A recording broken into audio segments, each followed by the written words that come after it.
And I just want to disabuse everyone of the notion that we know what we're doing. So we don't know any more than you do. So we really want this to be a conversation about what's working, what's not, what do we think is next. So the baseline, Genentech is part of the Roche Group, which is a global life sciences company. We are 15,000 people in South San Francisco on about 207 acres, 5 million square feet. We have a subset of our population who does manufacturing. We manufacture commercial product, drugs, on site, so they never left. And then in June and July of 2020, we brought back R&D because we had to shut down our R&D pipeline in March. And for a company that does drug discovery for life-saving medicines, to shut down your R&D pipeline, there's a kick in the gut. So we really wanted to get them back because you can't do experiments in your kitchen. And so we've had about 3,000 people on campus since then. We set a bunch, and we also had an off-campus site for those who had hardship. 16 roommates in a small apartment because you're living in San Francisco, not great Wi-Fi, small kids, whatever it is. So we had a location for that. But in June of 2021, the health conditions were right that we welcome back fully vaccinated volunteers. I think we've had 3,000 sign up, but only about 30%, for what it's worth, right, have actually come to campus. And we asked them why. And it's like, well, Tamar's not there. Brandon's not there.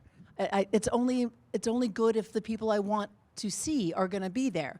So, but it's picked up, and I would say, starting the beginning of October, we've got buzz back on campus.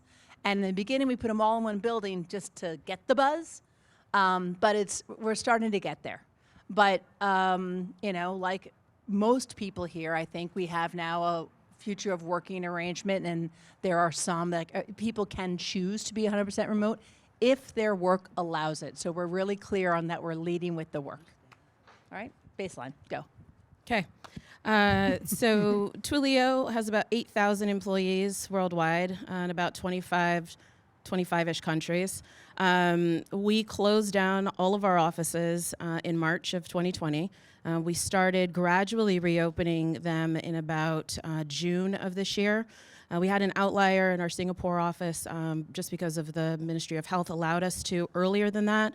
But we've been on a slow roll reopening all of our offices with the anticipation that 100% opening would happen by March of 2022.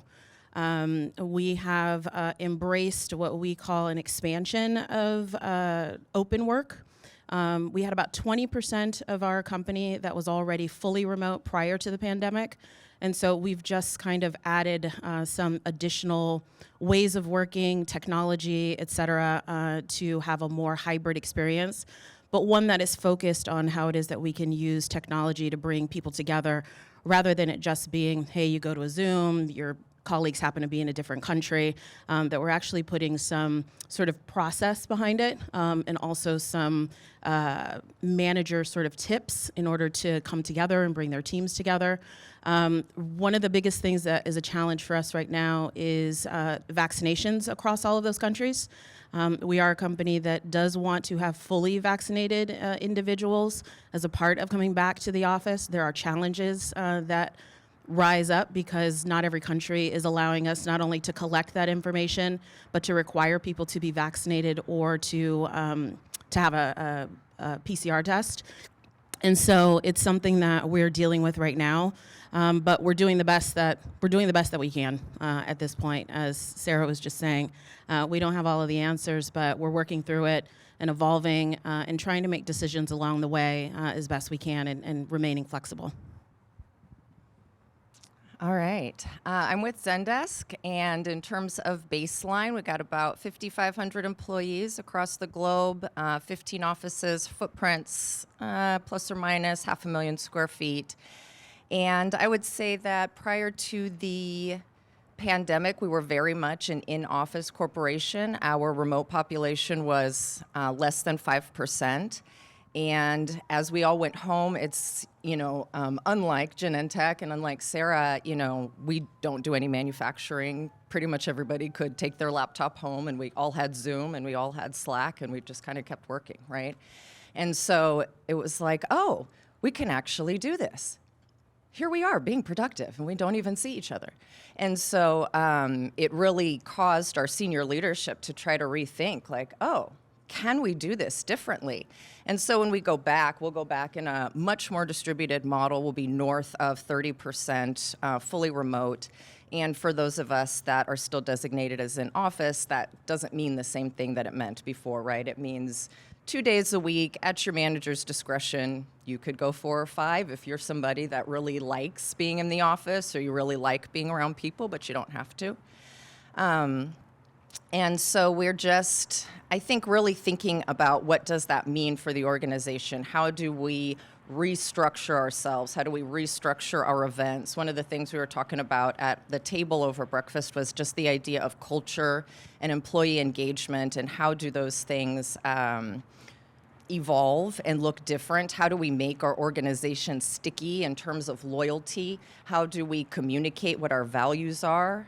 Because I think values are really the thing that, if I feel that my values are aligned with the company's values, I'm going to be more likely to stay. Probably even more so than the food and beverage program or some of these other things that we work really hard on, but that probably don't have quite the same ROI as some of this other stuff. So I think that those are kind of our big boulders that we need to think about as we move forward. Excellent. Okay, good timing. Great. Thank you for providing that snapshot there. That's helpful. And you touched on some of the things there, like the guidelines that you have in place in terms of what work looks like moving into the future. And like a lot of people here, you guys have been developing those guardrails or playbooks. Can you give us a bit of insight into what that process has looked like for you? What's been your North Star, so to speak, guiding that process? What are you basing these things off to feel confident you're doing the right things? Are you confident that you're doing the right things? We were sharing work environments starting in 2014. So about half of our office-based population was already sharing and working flexibly pre-COVID. And we then, in 2018, we had basically a company-wide working flexibly philosophy. So we kind of said, okay, it's not like this is all brand new. We've done this before, but now we're going to double down on it, and we're going to be a little more intentional that we have guiding principles. We believe in our people. We believe that our campuses foster innovation because they provide a place for our people to gather. And we believe in flexibility. So those were sort of our guardrails. And then I'm really proud of this, that our team developed templates for conversations, functional agreements about the when, where, and how we do our work. And we did this in partnership with HR and had those conversations with every business unit, and then getting down to department agreements and down to team agreements. And the team agreements are sort of like, okay, we've identified all of our communication channels. You got Slack, you got chat, here's how we're going to communicate what, when. And if I chat you, we agree within 2 hours a response. But getting down to that level of explicit conversation so that we agree. Because we did find that more channels of communication opened up. And we were just talking about this at our table, like you're in a meeting and there's a Slack channel and there's something, like we're all multitasking. And I find it very hard now when I'm in the office, in a meeting, in a room, like, crap, I'm only doing one thing. I should be doing like 3 things right now, shouldn't I? Swear to God. I might have a problem. How many people did you onboard during the pandemic? At least several thousand. Okay, so we did something very similar, and everything that you said we tried, and it was successful only until the next 4,000 people were coming onto the company, and then had to figure out how was it they were going to sort of jump in. So I don't know if you experienced that same thing, but essentially it was a moment in time when we came up with those same ideas and how it is that we're going to help shape conversations, enable people to be flexible, et cetera. But then with every, numbers and numbers of people onboarding each and every single week, it became more of a challenge to be able to sustain that and sustain it in such a way that the culture around what it was that we were trying to do wasn't necessarily as well maintained, because you had to then teach that to people and integrate them every single week. And so it's an ongoing challenge, but it's something that we're also dedicated to, which it sounds like you are as well, because we know that that's going to be the best way that people then feel a part of the organization, but they feel that they can be productive. We came up with something called How to Twilio during this same time period that really describes to people, so when you talk about getting things done, particularly in this time where you probably haven't met your manager, you've never met your teammates in person, you've never seen an office, you've just been at home. What does it mean to get things done at Twilio? Not only who do you go to, but when, and what's the hierarchies, wherever they exist, in order for you to be able to get done the work each day. And that is something that, again, is constant education. But during that constant education, you can also lose a few steps, because again, you're doing both. You're onboarding new people, you're teaching the existing people, and then you're also teaching them how it is that they are going to interact with new folks that are coming in. And it is an opportunity, but it's something that's an ongoing thing for us. Yeah, all of that sounds really, really familiar. I think that as we've walked through the pandemic, we've been in the fortunate position of being able to hold employee safety and security very, very high on our priority list, and just really, sometimes even, with a lot of kind of negative noise, people saying, but I want to be back in the office. I don't care about that. Just let me come back. But we've really held employee safety up as our North Star. But then also, I think what you're talking about in terms of employee engagement, we built, ours is called a Digital First Playbook, and it just rewrites the rules, right? How do you have a meeting? How do you just engage and interact in kind of your day-to-day work? We redid our entire new hire orientation process. It was, quite frankly, maybe a tad stale before the pandemic, and it was this kind of in-office deal. And now it's fully virtual. It's super engaging. My team has been facilitating it across the globe, and it's just like, what is your first introduction to this new company? And so we just really wanted to make those, and it's a 2-day program, and we really wanted to make that a time when, they can be meeting colleagues, engaging in conversation, and really, really learning about who Zendesk is, what we do, how we do it, and that sort of thing. So I think that that's been really key. Another thing that I think has been really key as we've all been at home is the idea of enabling our managers and people leaders to manage in a new way. So now it's not, oh, I saw Bobby at the office today, he must be doing great, to, what are Bobby's outputs? How is that working into the project? How are we all working together? And so just really, really rewriting the rules for how we work together, how we interact, and how we engage. We just on that, we have a question from the audience from Simon. There you go. Flexibility and choice are here to stay, but how do you help onboard people out of college that likely need that in-person mentorship? I don't know if anyone wants to take that one. Tamar, you actually had a great answer to something like this at Cornet, because it is something that has not worked well, is people who are new in career being distanced. And I would like you to give that answer, because I thought it was really good. Thank you. We got to figure it out. I mean, it's not, if we're not going back to pre-pandemic times, if we're not going back to 2020, 2019, then the only thing to do is evolve. And so however it was that we were onboarding people, whatever it was that we were doing, it's no longer that. And so when we talk about early in career, answering the question of, okay, is it necessary in a digital era, in a hybrid era, to say that in-person is the only way that you could be successful? And I don't think that that's the case. And we've got to figure out how to evolve our own thinking around making people successful without being in person, and deciding, what does it mean to be in person? Is it that you are social? Is it that you're creating community, tying back to whatever the values are of your company?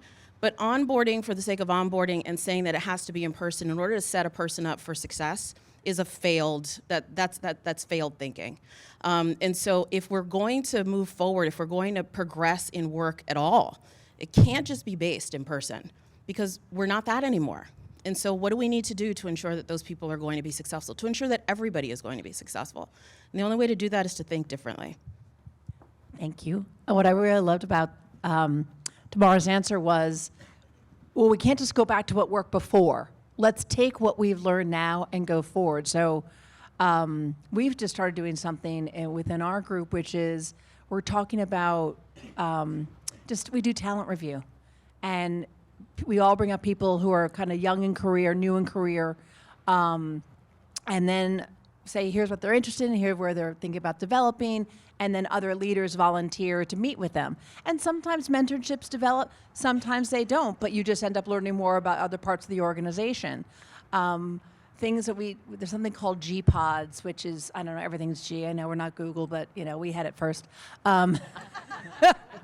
But it's where people all across the business, so somebody from R&D and somebody from manufacturing maybe, and somebody from commercial and somebody from the site or legal, they get together and they meet.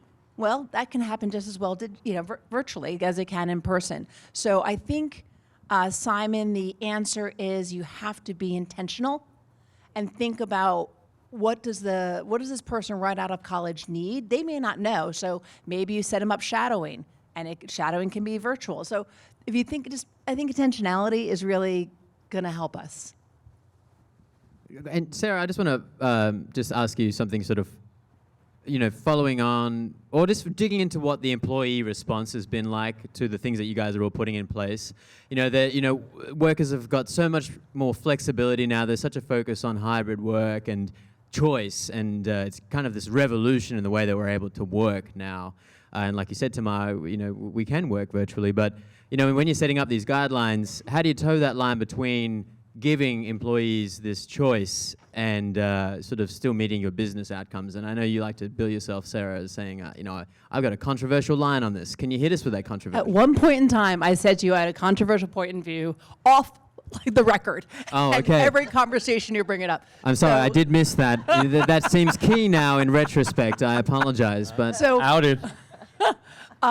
My controversial statement that has evolved since we talked about this was that I think that there was potentially an over-rotation on, oh my God, it's a great resignation, whatever employees want, we have to do it.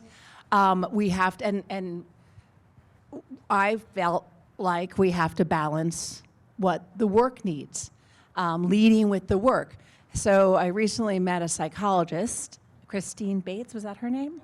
You were there? Yeah. Okay. And she said, I disagree. She said, if people are healthy and happy, you're going to get to your business outcomes anyway. I was like, yes, but, and I'm going to get on a soapbox here, we make life-saving drugs. I want no one here to ever need our drugs. Anyone you love, I never want them to need our drugs. But if they ever do, we have to make sure that we're treating the untreatable, drugging the undruggable. So it's like, I got a lot of passion around this, as does everybody in my company. So for us, we are going to lead with the work, and we are going to take care of our people, making sure they have choice, flexibility, and be as healthy and happy as they can. But the meaningful work, that's what holds you there. Great. Look, and I do want to move on to a different section in a minute, but I just want to, what's change management like? I'm jumping around here, but Danielle, I'll start with you. There's this inclination, I think, at certain parts of organizations to return to a new normal or like go back to a normal that we know. So, and in line with what Jason Pfeiffer was saying last night, how are you sort of managing to not go back to what you were doing before, and how do you kind of get everybody on board right now? What are some challenges that you're facing, and how are you overcoming that? Yeah, that is a big challenge for sure. I think that for us, we started with the employee engagement piece really, really early in the process. We actually engaged one of your sponsors here, Crux, to help us with really understanding how our employee sentiment fits together with our business goals and what senior leadership is trying to do, and how do we bring all those pieces together to create a strategy going forward. And so I think that that was really foundational. And so then we were able to kind of build out our playbook. We talked about the manager enablement, the employee engagement. So I think that giving the employees input on the front end is really, really important as you think about any change management project, right? And then just continuing to engage with your employee base, continuing to pull in feedback. Because I think one of the big things that's happening here is we don't really know what's going to happen. We don't really know how people are going to use the space. And I kind of think that if there is a tagline to this moment in time, it's probably be prepared to iterate. And so I think that's kind of where we're coming from. Great. Did you guys want to chime in on that at all? I'll just say that change management has not been a straight line. I don't think that it is, because change in and of itself follows its cycles. But during this pandemic, we are also in the process of onboarding 5 acquired companies. And so having that many companies that you then not only need to integrate into what your culture is while developing what the new sort of paradigm is and how it is that the company is going to operate. It's been change management upon change management upon change management. And so it's been it hasn't been great. But we have tried our best to focus on the areas that make the most sense, which has been employees, as you were just saying, safety, number 2, and then 3, trying to understand when we come out of this, what are the things that we can actually say we're going to be focusing on as a way forward so that we cut out the noise? And then for the things that pop up along the way, we'll figure those out, but we are not boiling the ocean, we're not eating the elephant. Okay. Well, and look, in this iterative change and that happening over time into the future, it's been a challenging time for employees and everyone that's had to deal with everything we've been through. So I guess, how are you communicating these sort of things through the uncertainty here? We've got a question from Brian Berthold. Mental health continues to deteriorate. Cognitive processing through Zoom calls tax our brains at twice the pace. So yeah, what are you doing to inspire people? So I guess, within that, how are you sort of having to make all these changes and keeping them engaged in the work while, and communicating all these changes that you're going through? And if that could be any more confusing, I'll give it a go. But I don't know that there's like a clear answer. It's like There's no magic bullet. follow this formula and you will have success. I don't think that exists, right? I think that we are all trying to. I was talking with my table this morning about the idea that the workforce is very anxious, right? They're super jumpy, and any little thing, it's like the government in Singapore decides no more office work and we shut down that office for the 6th time, and it's like, they're mad at me. It's like, I didn't do it. Go call the Ministry of Manpower. And so, I feel like we really, really, really have to lead with empathy. I think we really just have to be engaging in conversation in a new way and at a new level in order to help people feel heard. It's really a tricky time because we are trying to implement all this change. There's all of this workforce transition while at the same time people are experiencing personal transition. And it's really, really hard to kind of usher everybody through that. I agree. I also think that we talk a lot about the mental exhaustion and the Zoom fatigue. I don't think we talk a lot, and maybe I'm being Pollyanna, but I don't think we talk a lot about all the really good stuff that, like the silver lining. There were silver linings. It was a horrible pandemic. It still is. But we talk about mental health now very, very openly. That's amazing to me. Coming up to the election, people kept checking in with each other. How you doing? You okay? I was talking to someone yesterday who said he was just at this conference and it was his favorite conference yet, not because of great content like here, but because for the first time at this conference, no one was talking about business. Like, oh my God, man, it is so good to see you. How are you? How's your family? I think that's something that we can really bring forward with us, this caring about the whole person and the conversation that you could say, you know what? I am taxed out. I've made all the decisions I can make today. I mean, I've done this many a night recently. I don't know what we're having for dinner.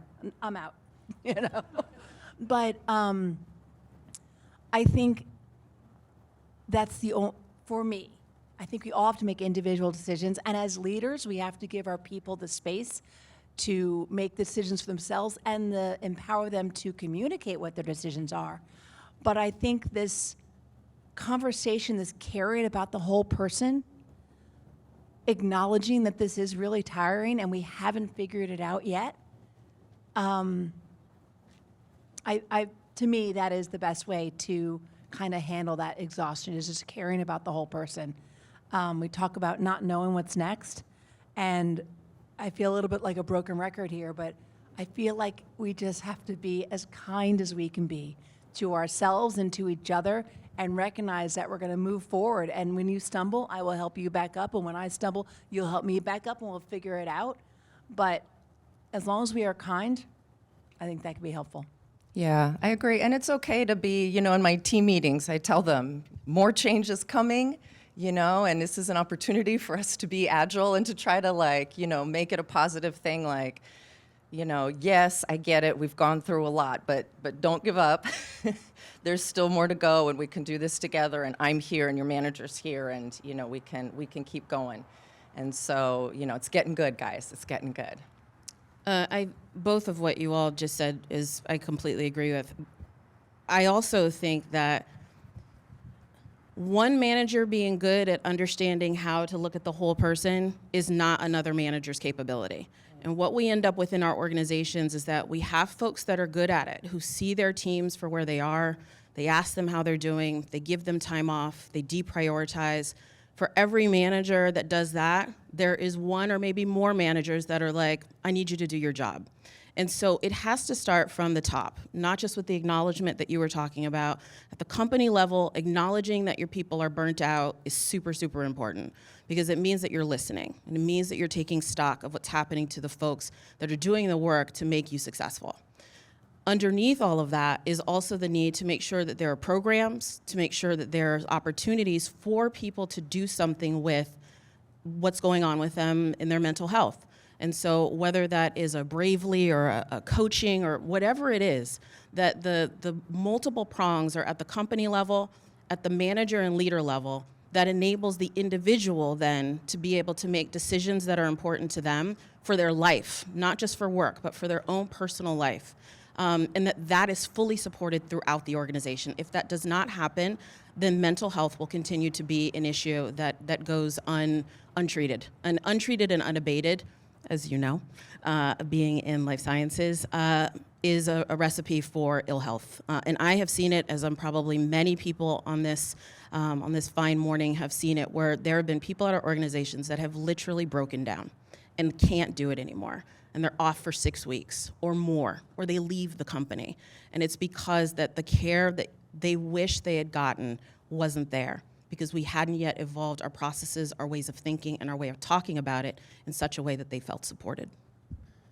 I just want to pause for a second here and just again remind everybody, for if you do have questions, there's the QR code. But if you want to raise your hand old school, we got the microphone here as well. Speak up. We'd Speak love to up. hear your voices. Yeah. That's why I got you to talk at the start. Yeah, and so we do have a question that I guess somewhat attached, but Antonia Cardone from Cushman just asked, you know, what new jobs, roles might evolve in your teams as a result of the pandemic? A question for you all up there, but if anybody here in the audience has something that, you know, you'd like to add in, raise your hand. We'd love to hear it. But I guess I'll throw that to you guys if anybody has any new roles that you think may come. It's interesting because pre-pandemic, Antonia, as you're well aware, we have about 7 people on our team whose job is really to make sure people know how to work effectively no matter where they are. And they really focus on behaviors, agreements, and technology. So that place is one component, but behaviors and technology are. And so if we hadn't had that before, I would say we would have evolved that. And that being said, I see our office square footage probably evolving and shrinking, but we're going to have to double down on lab square footage. So those who are focused on place and building the right type of place we're still going to have that. So I would tell you where I'd like to see us go is that everyone is more of a T-shaped individual. They've got deep expertise in one area, perhaps it's place, perhaps it's tech, but that they have broad but a little shallower expertise in the other areas. So that's my thought. Antonio, what's yours? Antonio, let me bring you the microphone. I got it. I knew I could do this. I'm going to have two microphones here. I think we're going to see new roles around the space in between HR and real estate. I think we're going to find new roles emerge about how do we support the workforce in a different way that is different from the comp team in HR, that is different from all of those transactional functions that HR has had for a very long time. As they become more strategic, as real estate becomes more people-focused, I think new roles will fall in between those things. Of course, concierge, ambassador, coach, all of these kinds of terms fit in there, but other things too that I can't imagine that will be in that in-between space, and whether that is people who are specialised in developing these team agreements, knowing the HR policies and protocols and knowing the work implications. I think there's a gap there that we're going to fill with some new creative roles in time.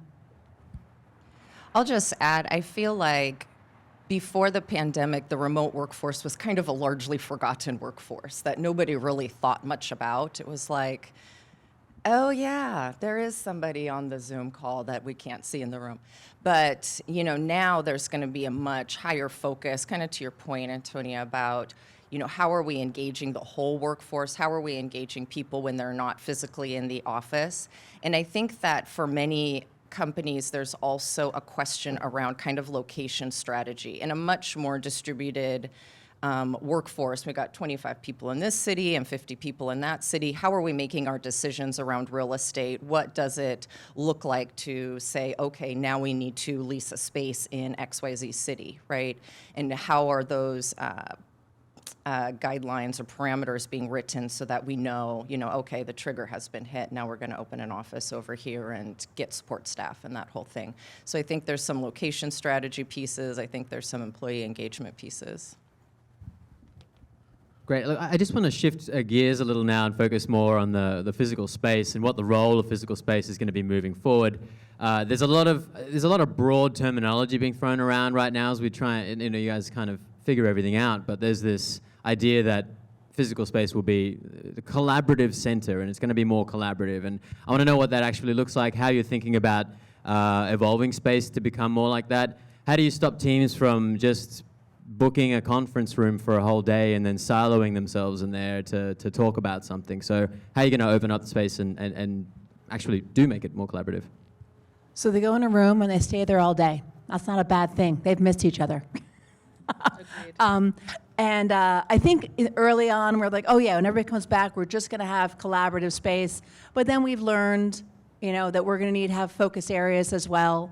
We have to really follow the work practices. So if I'm a clinical scientist and all I'm going to do today is read clinical studies, I now have the freedom to do that at home.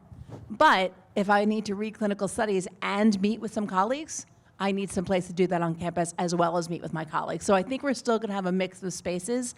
I think our mix of spaces might shift. The other thing that I'm not sure yet how it's going to work out, we work with Liquid Space, that our employees have access to the Liquid Space network and they can book what they need wherever they need it. And we have access to the real-time data of within 5 minutes of what's getting booked and where. So I think we want to start looking and see if there's some hotspots. And then I think I learned this term from Mark Gilbraith of Liquid Space, which is cultural nudges.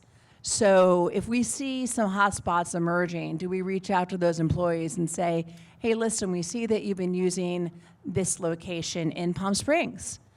On this day, we will host something in that location. Or we contact the team lead and say, we see your team's using this. Do you want to host something there? So I just like this concept of cultural nudging.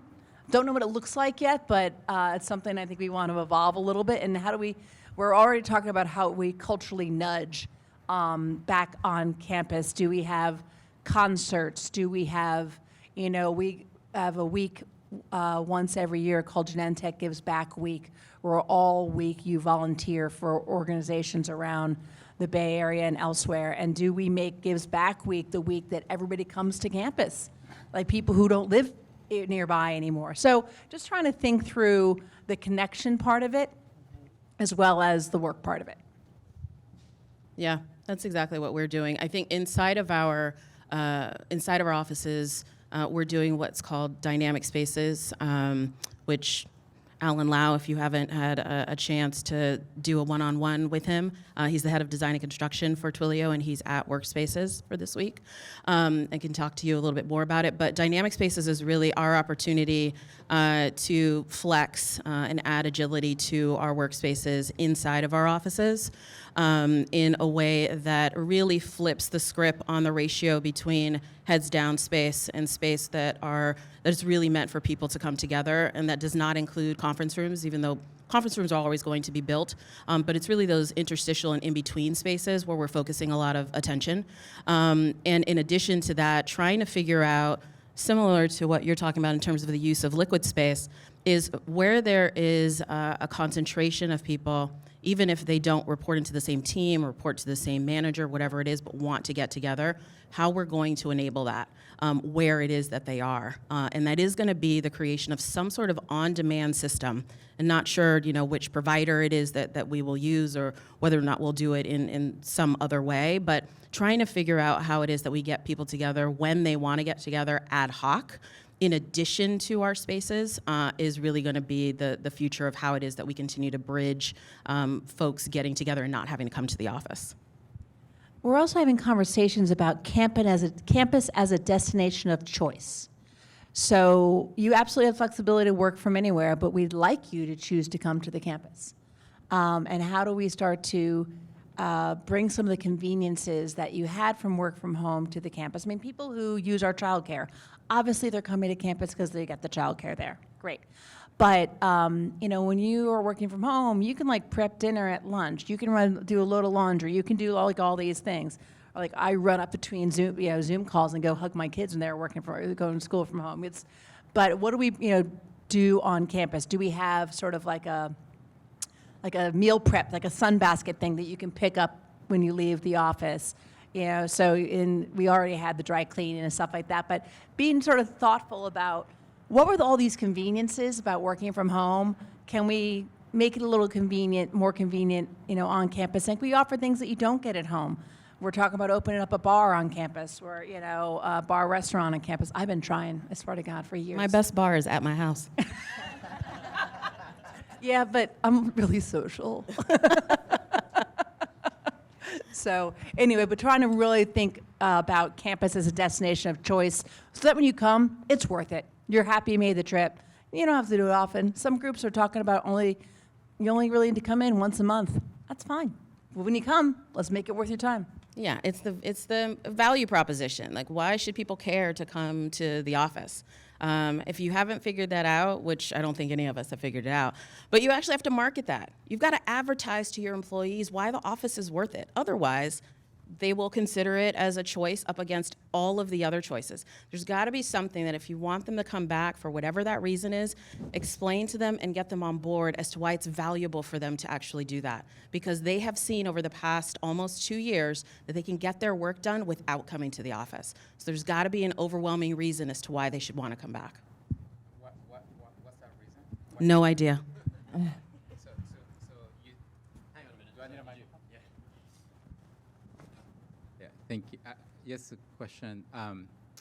So I'm Victor Sanchez. I'm with LinkedIn. I lead the design and build team. Thank you for everything, by the way. This is fantastic, all this conversation. I was just intrigued to kind of get you guys' perspective. Why? Because I think you also said earlier, I think I want people to be in the office, and the office needs to be the destination of choice. But I'm just wondering why. Not all the time. When they choose to come in, we want it to be meaningful. So I don't think, I think it's not in the office versus home. I think we have to really embrace the inclusivity of all the places and that campus is one of those places. And so let's say I'm in machine learning and artificial intelligence, and I am doing molecular discovery. I'm building software to do molecular discovery. I want to be around people. Tamar actually does that too as a side hustle. And I want to be around people who are doing this at the same time. So we're going to be coding, and then we're going to go out and we're going to get espresso. This is what Tommaso tells me is the best thing to code. And get espresso and stand in front of a whiteboard, and we have a monitor so we can throw up the code, we can whiteboard, we can talk, boom, boom, boom, boom, and then we can go back and put our heads down and code again. That's just for now. More impactful for those who are doing it together on campus. This is still more impactful for now. Doesn't mean that digitally we can't get there, but that whole quickly flipping between whiteboarding, looking at a monitor, talking, it's just not as facile yet. I'm not saying it won't get there, but just not yet. So again, I really, I feel like my team has sometimes defaulted to, office versus work from home. And it's really not. It's not one or the other. It's really both. And when the people come together, that you have to figure out what do they need to come together. So really listening. What are you not getting from working from home? What are you not getting when you're going to that liquid space drop-in center? What are you getting when you come to campus? So the need is going to be different for different people. For some people, it's going to be the people. Some people, it's going to be the space. Home's crazy. I got a kid, I got a dog, whatever it is. But Yeah. going back to what, oh, sorry, Danielle, go ahead. Okay. I was just going to say, I think that there's a percentage of the population that wants to be in the office, right? Getting back to the idea of choice and flexibility and different people's personalities, right? They are dying to be back in the office, right? And then there's other people like me that are like, oh, I really like doing my laundry at my lunch hour, and I don't ever want to ride the train again. And so, but I also think that the idea of kind of, monthly get-togethers or something does feed a need for people, and maybe that's what it comes down to. How are we understanding people's needs, balancing that with the needs of the business, and kind of creating that ecosystem where people are empowered to be productive?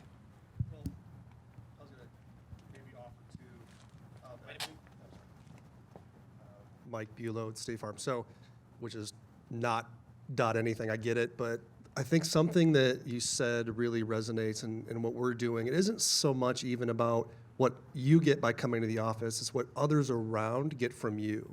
So if you think of the tenure and the time and the experience of whatever you've developed, some of it's about sharing what you've learned, sharing what you understand about our business or the way that we work, or your domain, your discipline.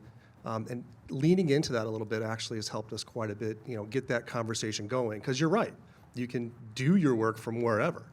But there's something about, getting together and having others around that can learn from you as much as maybe, you're learning from us. So I think that's an opportunity. I think you said it very well.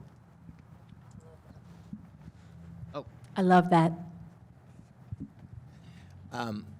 Hi, ladies. One of the questions I always get is, how are we going to evaluate the performance of a post-pandemic workplace or work experience? And I suspect it's not about utilization studies or butts and seats. I didn't know if you had any opinions about that.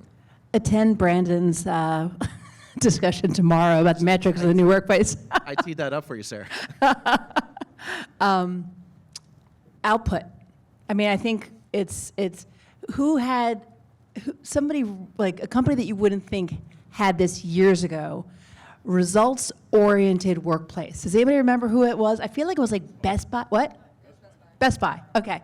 I don't know if it caught on for them. I always loved the concept. I think only for Genentech, I'll say this. I think we as a culture have fully embraced that now. I will say for our team, Real Estate and Workplace Effectiveness, for several years now, we talk to the companies, and this is not new for a lot of you, but like, what are your desired business outcomes? What are the behaviors you need to get to those desired business outcomes? And then what do we need to put in place from a behaviors, technology, and place point of view to help you to get to those behaviors? So we try to measure our impact against the business outcomes. Understanding that if that team files, a clinical trial 5 weeks faster, it's not just because we put them in a neighborhood. or not because we taught them how to have agreements. There's a lot of factors.